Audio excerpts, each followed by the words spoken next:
যশোরে police ফাঁড়িতে public প্রসিকিউটরকে পেটানোর অভিযোগ উঠেছে জেলা আওয়ামী লীগের সভাপতির বিরুদ্ধে। তবে অভিযোগ অস্বীকার করেছেন অভিযুক্ত। এ ঘটনায় সকালে মানববন্ধন করেন জেলার আইনজীবীরা।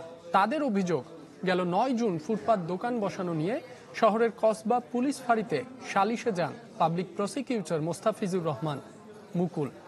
এ সময় জেলা আওয়ামী লীগের সভাপতি শহীদুল ইসলাম মিলন তাকে মারধর করেন।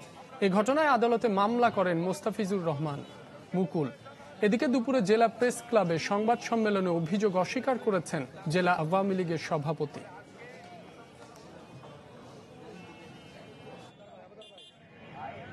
ফুটপাতের নেতৃবৃন্দ একটা অভিযোগ করে আইসির কাছে অভিযোগ করলে পরবর্তীকালে আইসির ওখানে আমাকে ডাকেছে মীমাংসা করার জন্য।